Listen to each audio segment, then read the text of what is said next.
ভিডিওটা আমার জন্য খুবই স্পেশাল, কারণ আজ আমার বোনঝি রিমঝিমের গায়ে হলুদ। সব কিছু একদিনে তোমাদের সাথে শেয়ার করা সম্ভব নয়, কারণ মুহূর্তগুলো এত বড়, এত গভীর। তাই আজ শুরু করছি আমাদের এই সুন্দর যাত্রার প্রথম অধ্যায়। সকালটা শুরু হয়েছে একটু অন্যরকমভাবে। আমার দিদি রিমঝিমের মা সকাল সকাল উঠে পড়েছে। চোখে টেনশন, মুখে দায়িত্ব। কারণ একটা মেয়ের বিয়ে মানে শুধু আনন্দ না, তার সাথে থাকে হাজারো চিন্তা, হাজারো দায়িত্ব। আমাদের এখানে একটা বিশেষ নিয়ম আছে, যখনই কোনো ভোজ বা বড় আয়োজন হয় সবার আগে উনুন পুজো করতে হয়। দিদি সেই উনুন পুজো দিয়ে আজকের দিনটা শুরু করলো। তারপর উনুনের সামনে ভোজ্য দেওয়া হলো। এই ছোট ছোট নিয়মগুলোই আমাদের সংস্কৃতির আসল সৌন্দর্য। আর প্রত্যেকটা নিয়ম মেনেই কোনো শুভ অনুষ্ঠান করাই ভালো, তাই না? কারণ শুভ অনুষ্ঠানে যদি কিছু একটু খুঁত থেকে যায়, তখন মনে হবে যে ওই নিয়মটা পালন করলাম না বলে এই খুঁতটা হয়ে গেল।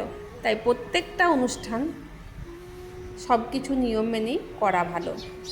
আজকের এই বিয়ে বাড়িটা হচ্ছে কবিতীর্থ চুরুলিয়াতে। কবি কাজী নজরুল ইসলাম এই যে কালী মন্দিরটা দেখালাম, এই কালী মন্দিরেই কিন্তু অনেক শ্যামা সঙ্গীত করেছেন বসে বসে। তো এই কালী মন্দিরটা দেখার সৌভাগ্য কিন্তু সবার হয় না, তোমাদের সাথে আমি শেয়ার করে দিলাম। এই কালী মন্দিরেই কিন্তু কবি বসে বসে অনেক শ্যামা সঙ্গীত করেছেন। আমার মেজদিকে তোমরা তো নিশ্চয়ই চেনো, কারণ আমার মেজদি মানে খুব অসুস্থ ছিলেন কিছুদিন আগে। তো আমরা চিন্তা করতে পারিনি কেউ যে মেজদি হেঁটে চলে এরকমভাবে এতটা পরিমাণে সব দায়িত্ব পালন করতে পারবে। আর আমি তো মানে আমার ভয়েসটা অনেক পরে দিচ্ছি বিয়েটা পেরিয়ে যাবার পর। তো তোমরা বললে বিশ্বাস করবে না, এত পরিমাণ বিয়েটাতে ঘোরাফেরা করেছে, আমরা সবাই অবাক হয়ে গেছি।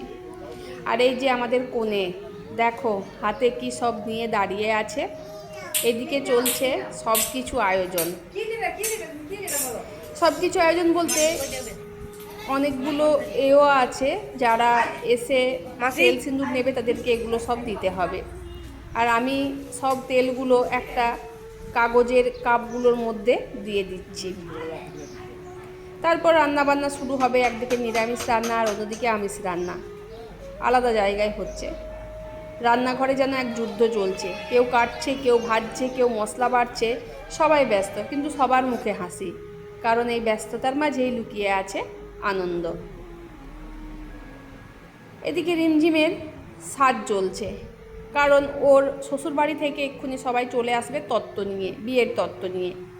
তো সেই মতো ওকে সাজতে বসিয়ে দিয়েছি, কারণ ওর সাজতে একটু টাইম লাগবে।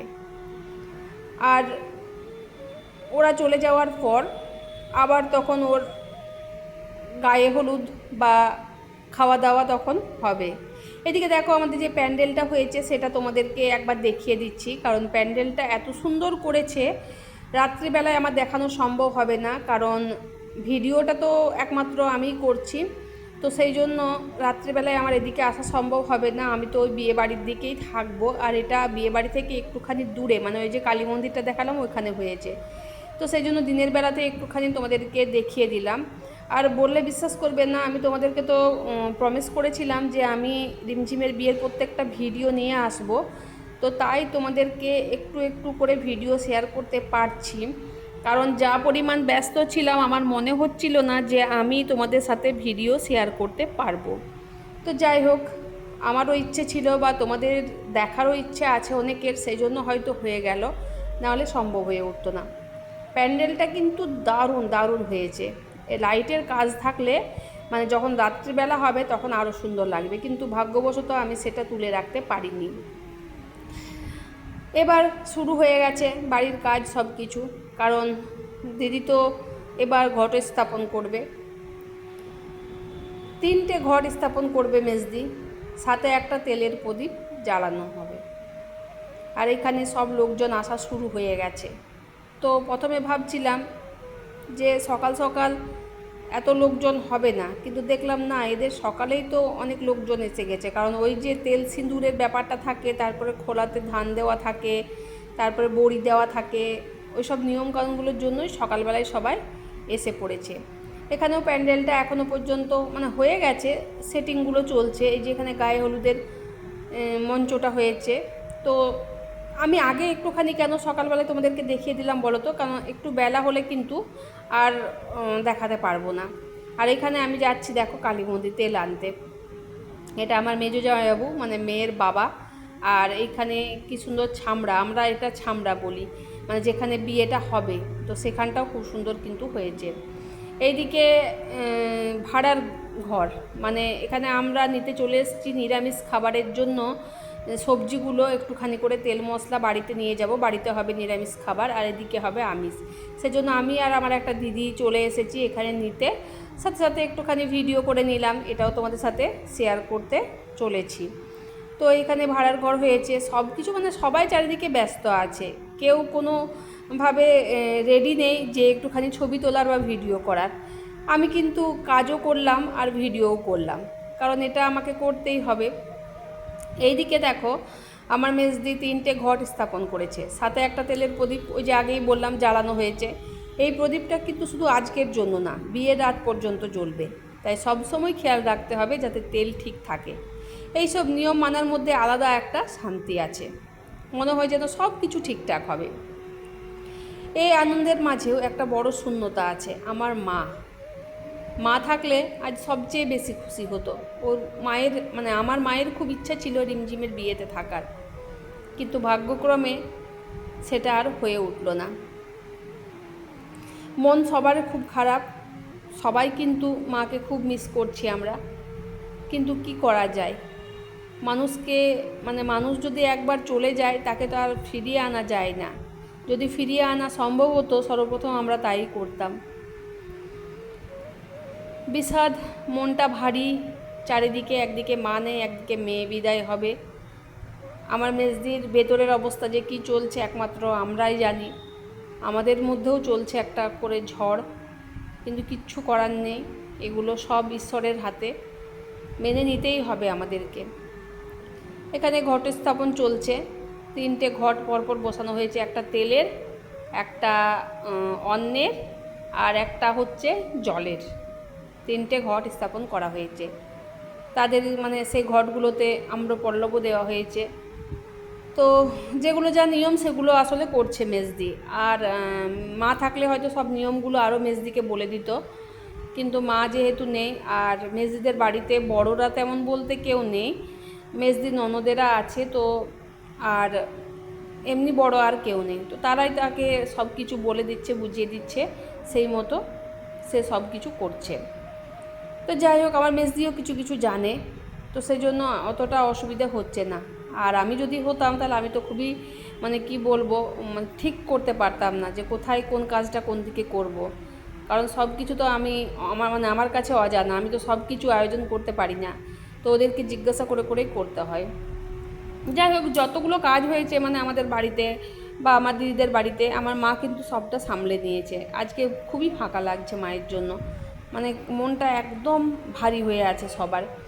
তো যাই হোক, এখানে মেজদি প্রণাম করে নিল ঘট স্থাপন করে।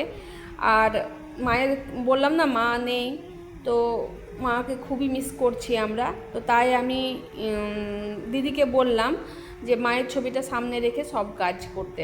দিদিকে বললাম মাকে ধরে থাক, যেন মা সব কিছু দেখে। সত্যি বলতে মানুষ চলে গেলে সত্যি তাকে ফিরিয়ে আনা যায় না, কিন্তু তার স্মৃতিটা সেটাই আমাদের কিন্তু শক্তি হয়ে থাকে।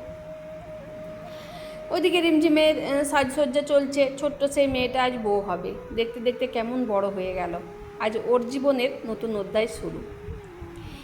বিয়েবাড়ির একটা অদ্ভুত অনুভূতি থাকে, একদিকে আনন্দ, অন্যদিকে কষ্ট।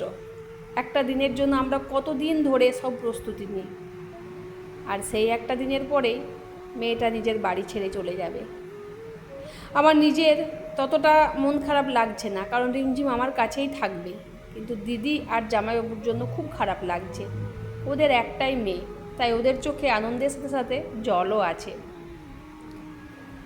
এটাই আমাদের নিয়ম, সমাজের নিয়ম। মেয়েরা একদিন না একদিন বাপের বাড়ি ছেড়ে যায়, আমরাও গেছি, আমাদের মায়েরাও গেছেন, এই ধারাটাই চলে আসছে।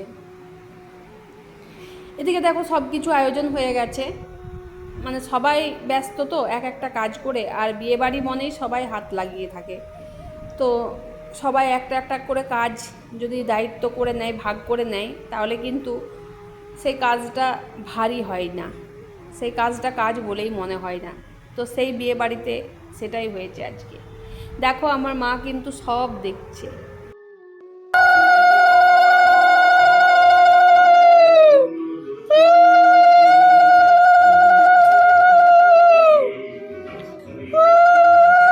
ও মা উলু উলু দাও।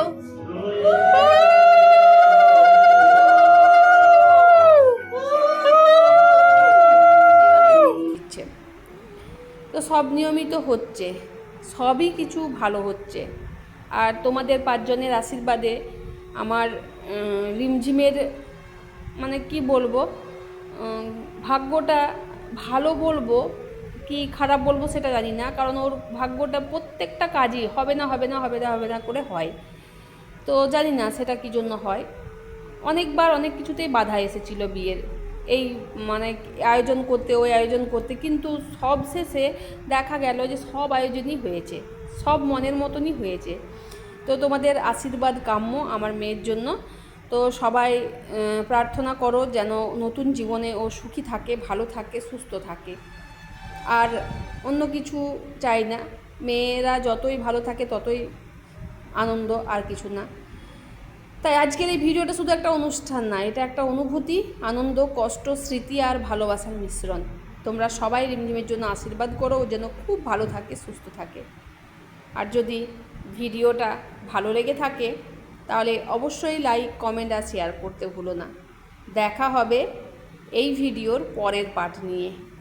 ততক্ষণ তোমরা সবাই ভালো থেকো, সুস্থ থেকো, নিজেদের খেয়াল রেখো, আর এভাবেই দেখতে থাকো আমার সাথে আমার ভিডিও ক্রিয়েশন অফ ঝুমা।